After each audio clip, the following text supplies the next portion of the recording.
All right, welcome back to Mr. PL's with Precal. This is Unit 1, Topic 2, SLT, or Lesson 2.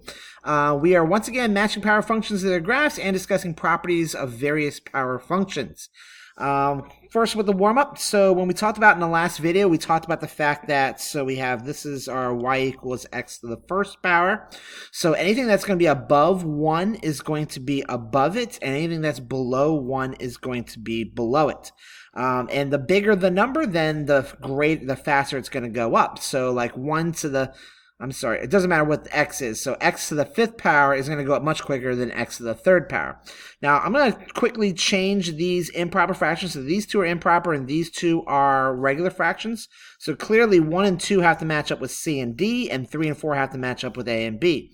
So 5/3 is the same thing as 1 and 6/10 repeated, and 9/2 because 2 goes into 9 4 times with a half left over. Now, this is clearly higher, so 4 is going to match up with A, and 3 is going to match up with B. And then when you look at these, this is 0.75 and this is 0.2.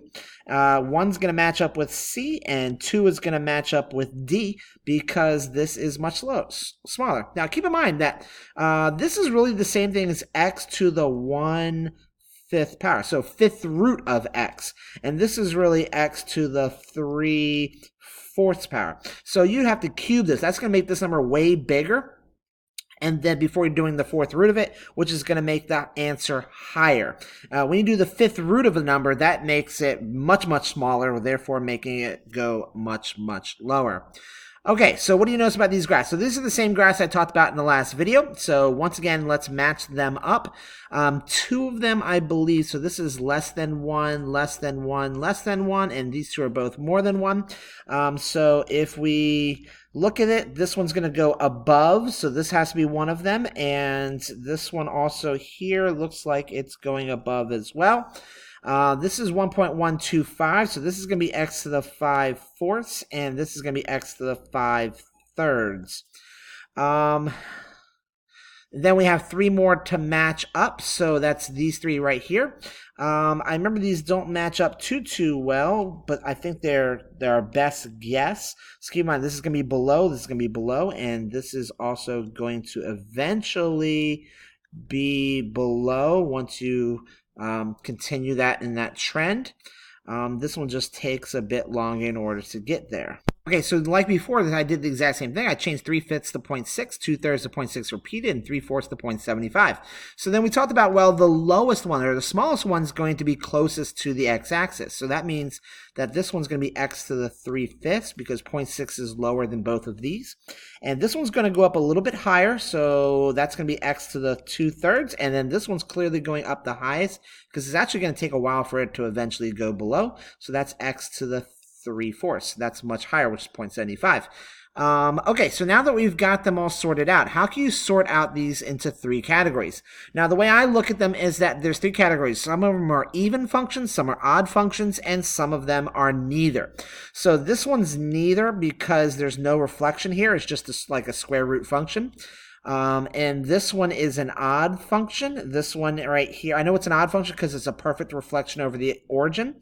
This one right here is also an odd function. This one's an even function. I believe it's the only one of them all. And this one is neither. Now, when you do this, you want to look at the ones that are the same and sort of kind of come up with a reason why it is what it is. So we're going to come up with some strategies for figuring out what it is. So when I look here, this is odd numbers over an odd number power. So that's going to be an odd function. Okay, it's not letting me, let me pause that. Okay, so once again, so an odd number over an odd number is always going to give you an odd function, which means it's going to be symmetrical over the origin. If it's greater than 1, then you know it's going to be above the y equals x line, and if it's less than 1, you know it's going to be below the y equals x line.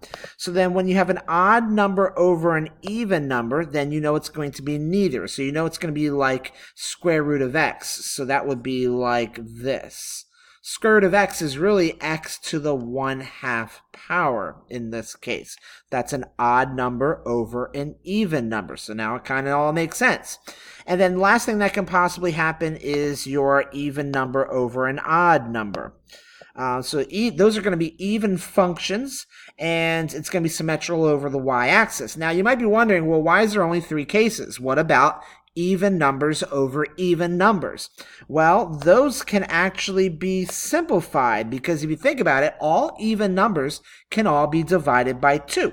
So if you have x to like 2/4 power, then that's going to be the same thing as x to the 1/2 power. So now you have an odd number over an even number.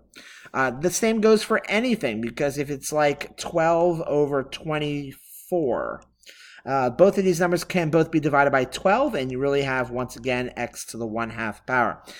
You pick any 2 even numbers, they're always going to be able to be divided by 2, which means they're always going to be able to be simplified. Now, I'm not saying that an even over an even won't always be one of these. It actually will be different ones. So it just kind of depends on how it works out. All right, so draw a rough sketch of each of the following. So x to the 7/4. So first of all, it's an odd number over an even number. So if you go back, so you know odd over even is going to be just like a square root function. So you know it's going to be just like this. It's more than 1. So if this is the y equals x line, you know it's going to be more than 1, so that you know that in this case, it's going to be going... So you know it's going to be going up in this case, because it's going to have to pass this line, something like that. 4 over 7, that's an even number over an odd number. So you know that's going to be an even function. So it's 4/7, which is less than 1. So you know it's going to be something like this. But you know it's an even function, so you know it's going to do the exact same thing on the other side. Now, there's so many things you have to keep in mind here. So first of all, this is less than 1, which you know it's going to be below the y-axis, and you know it's an even over an odd, which means it's going to be an even function. So this is an odd number over an odd number. So you know that's going to be an odd function. So it's 9/5, which you know is greater than 1. So you do know that that function is going to go like this, and it's going to end up above the line. And then it's got to do the exact same thing on the other side. So it's going to look something like that. 5/9, that's an odd number over an odd number again. But the difference between that function and this function is that this one's going to go the opposite direction, because this is less than 1 and this was more than 1. So then it's going to do the exact same thing on the other side over here. Okay, so now if I can move myself, we have a negative number. So negative numbers, you know, are going to go down. So it's -2/3. And you know it's less than 1, which means it's going to be really close to the y-axis and not very close to the x-axis. So it's going to look something like that. Okay, I know I kind of messed that up a little bit. I'm not going to erase it right now, so you get an idea. But you know that's an even number over an odd number, which means it's going to be an even function. So then you know it's going to also do the exact same thing on the other side. -5/3. So that's an odd number over an odd number, so you know it's going to be an odd function. It's going down in this case, so -3/5. So it's a perfect... oh, sorry, going back. This is an even function. So an even number over an odd function is going to be an even function. It's going to look more like this. And then this one, -5/3. So this one's going to be further away and then get really close to the x-axis.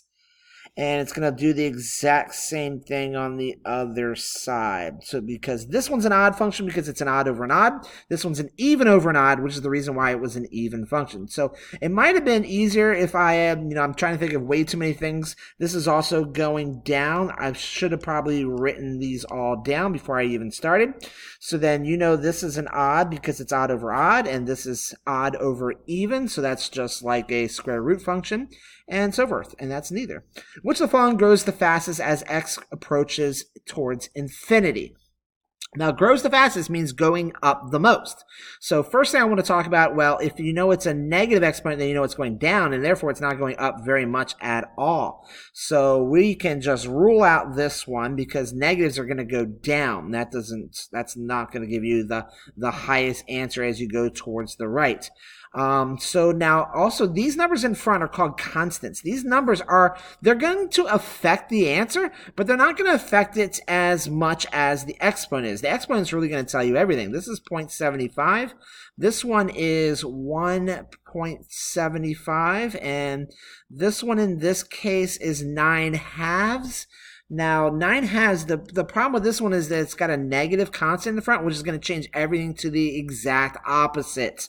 So that's actually, although it has the highest exponent, this is going to change everything to the opposite. It's going to change everything from positive to negative, therefore flipping everything and inversing it. So it's kind of like a reflection. So this one in this case is going to be the highest. It's going to grow the fastest as x goes further to the right. This one will be going down the fastest on the right. Draw a rough sketch, then find the following. So 1/2 x to the 1/3 power. So we know it's going to be less than 1. So if I draw this, then it's odd over odd. So, well, first of all, it's less than 1. So you know it's going to be below the y equals x line. It's odd over odd, which means that it's an odd function. So it's going to do the exact same thing on the other side. All right, so domain, it's going to be all real numbers. It's going left and right infinitely. It's also going up and down infinitely. Its constant in front is 1/2, and its power is 1/3. It is continuous. It's always increasing. Its symmetry is over the origin, which makes it an odd function. And as x is going towards the right, the f of x is approaching. All right, so the further I go to the right, the further it goes up, so up towards positive infinity. And as x goes to the left, the further the height is going down towards infinity. All right, and we have ourselves our final slide. 2 to the, so this is really 2 to the x to the 3/4 power. So in that case, we know it's 3/4, then we know it's going to be less than 1. So it's going to do this. It's an odd over an even, which makes it in this case look like a square root function, like 1/2. So it's going to look just like this. That 2 is the constant, so the power is 3/4. The domain is anything that is starting at 0 and going towards infinity, but not included because it's not really a number. And the range is the exact same thing. It is going up towards infinity, and it starts at a height of 0. It is continuous, and it's always increasing. Its symmetry is nothing. So just NA, there's no symmetry in this case. As x is going to the right, the height is going towards positive infinity. And then as x is going to the left, the height is approaching 0. It's approaching to a height of 0 the further you go to the left. Actually, as the further you go towards 0 in this case, because it actually has an endpoint, technically doesn't have end behavior, so it's kind of a mistake there. So with negative exponents, the graph follows the same similar behavior, only it's going to do the exact same thing, but it's going to go down. So anytime it's a negative exponent, it goes down, and it goes up when it's a positive exponent. Thanks again for watching. Have a great day, and look forward to future videos.